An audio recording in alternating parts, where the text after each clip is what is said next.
Hey everybody, this is Maddie with Altcoin Buzz. Hope you're doing very well out there, and we're looking at a few quick stories today, including the fact that although we may not yet have an ETF for Bitcoin, we do have an ETN, an exchange traded note. So we'll take a look at that. We'll take a look at a development between Coinbase and Facebook. Coinbase always seems to be in the news. We're actually going to be discussing it in another context today as well. We're taking a look at this Bloconomic summit that's happening in KL, Kuala Lumpur, with which Altcoin Buzz is involved. But we're going to begin, as always, on altcoinbuzz.io with this article today by Chris. I've been saying it all along. Coinbase is taking over the world. Yes, it is. So today marks an important day as far as some of the Coinbase updates and developments we've been discussing. But as Chris writes, Coinbase announces Ethereum Classic trading will begin August 16th. That's today at 5 p.m.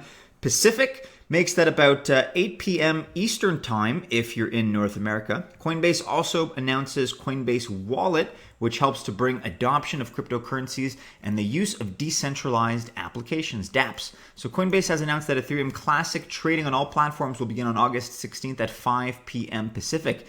ETC will be available to all consumers where Coinbase is available. In the hours leading up to the news, the price of ETC rose from about $10.80 to over $12. And at the time of this recording, market's kind of flat overall, maybe barely up, just marginally so. But here you have Ethereum Classic, which just got a boost of nearly 15%. It's now sitting at $13.64. So obviously people are taking note. So we have talked quite a bit lately about all the different initiatives that Coinbase has been implementing. But in addition here, Coinbase announced the Coinbase Wallet, which was previously known as Toshi. So this wallet will allow users to store all ERC20 tokens, to receive airdrops, receive ICO tokens, and even will allow you to store digital collectibles like crypto kitties. The new wallet will add Bitcoin, Bitcoin Cash, and Litecoin in the near future. So you can read more about all of those additional details surrounding the wallet, surrounding Coinbase's new objectives, new ambitions. It seems like they never stop. There's something new every day. But if you're into ETC, Ethereum Classic, then do be watching the price today. Do be sure you're on top of that because as Coinbase exclaimed in this announcement here, starting at 5 p.m. Pacific tomorrow, which is now today, August 16th, Coinbase consumer customers will be able to buy, sell, store, and use Ethereum Classic on Coinbase.com and through the mobile app. So it seems like we always have, not a lot, but we do have some Coinbase haters, I suppose. Maybe haters is too strong a word, but what do you guys think about this development? Are you bullish on ETC? Are you excited about the addition and the functionality that's being added? Let us know what you think about Coinbase, about the addition of their new wallet as well, and give us your perspective in the comments below. Now, this is a minor story here that hasn't really been picked up, and I'm not saying that it deserves to, blow up the internet in terms of its impact on cryptocurrency, but it's an interesting angle, and just the fact that nobody is covering it is something I find a little bit curious. So there's now an exchange-traded Bitcoin note that American investors can buy. If you've not heard about this before, this is a story from a few days ago. It's not really getting a lot of circulation, but if you want to buy Bitcoin without actually buying Bitcoin, you now have another way to own the cryptocurrencies. No, it's not the U.S. exchange-traded fund investors have been touting as a catalyst for demand for the embattled virtual money. It's an exchange-traded note. And starting Wednesday, investors can buy it more easily, even though it's technically listed and regulated in Sweden.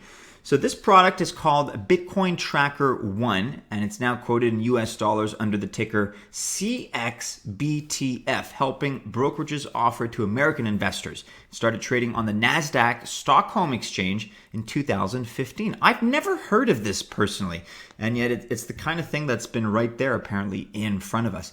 Let's read one of these quotes here. Everyone that's investing in dollars can now get exposure to these products, whereas before they were only available in euros or Swedish krona, says Ryan Radloff, the chief executive officer of CoinShares Holdings Limited, the parent of the company that offers the ETN. Quote, given the current climate on the regulatory front in the US, this is a big win for Bitcoin.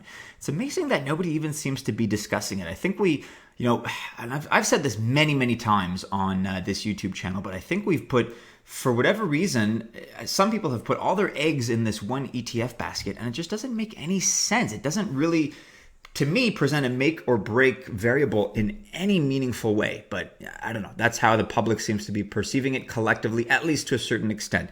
More so than I would like to see, but that is what it is.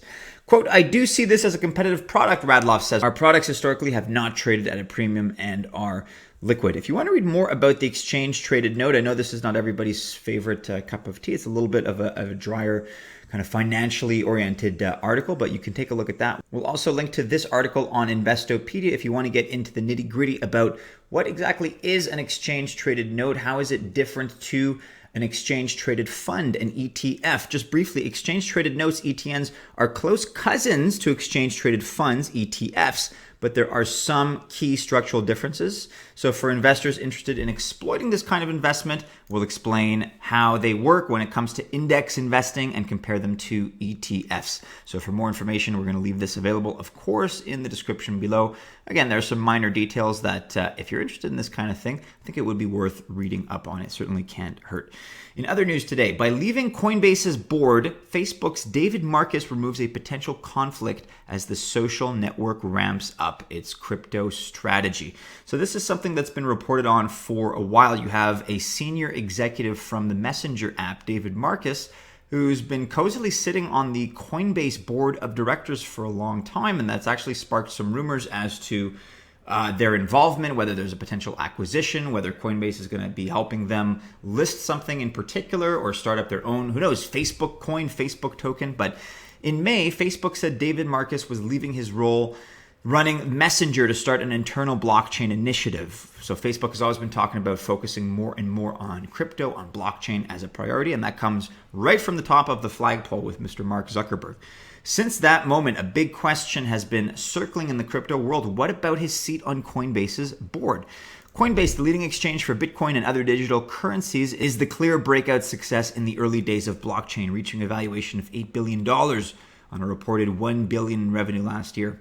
While Facebook hasn't talked publicly about its plans in blockchain, speculation has swirled that the social network could make a big splash in the fledgling market through a potential acquisition of Coinbase.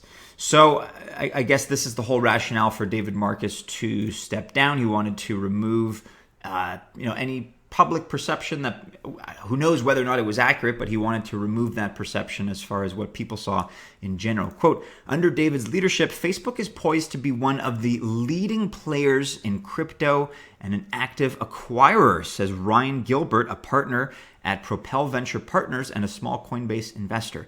Quote, who knows, one day an acquisition of Coinbase could be in the cards. And then you have this tweet from David Marcus back in December when he was joining the Coinbase board, and he expressed a lot of enthusiasm, and rightly so. Why not? You can take a look at what he had to say there. But here's what he had to say when he was leaving. So several months later, this came out on Friday. Quote, because of the new group I'm setting up at Facebook around blockchain, I've decided it was appropriate for me to resign from the Coinbase board.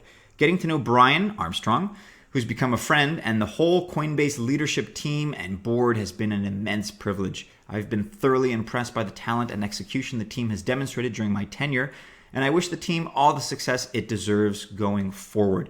You guys can read more about this potential startup at Facebook. So if David Marcus is now focusing his energy and his talents inward within Facebook, what does that mean? What is this whole blockchain initiative that they have set up?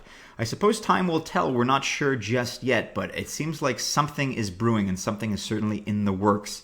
If you have a theory or you have an idea as to what that may be, then please do share your thoughts in the comments below. Finally today, guys, just want to highlight the fact that this Bloconomic Blockchain Economic Summit is happening right now as we speak in Kuala Lumpur, so August 16th to August 17th in KL in Malaysia. You can read a little bit more about this. I just wanted to highlight the fact that among the speakers we have our very own Sashwat Gupta, who's a co-founding, I don't know about co-founding, maybe co-founder of Altcoin Buzz. So if you guys are at all in the area, maybe you're involved in the summit, if you've seen it already, you've been participating in it, then let us know what you think. We're going to have more coverage of this in the days ahead once it wraps up. Once Sash is able to get back and recoup and rest up after the event, we'll let you know how it went. But do be sure to check it out if you're in the area, if you're there, and wish him all the best. Sounds like it's going well so far. So with that, guys, make sure you're following Altcoin Buzz and Altcoin Buzz News on Twitter. Make sure you're also following us on Instagram, on Facebook, and on Telegram. Click to the right here to catch up with yesterday's video as well as altcoinbuzz.io. With that, guys, if you choose to invest, I wish you happy investing. We will see you again soon in a new video. Have a great day, everyone out there in the Altcoin Buzz Army. Take care.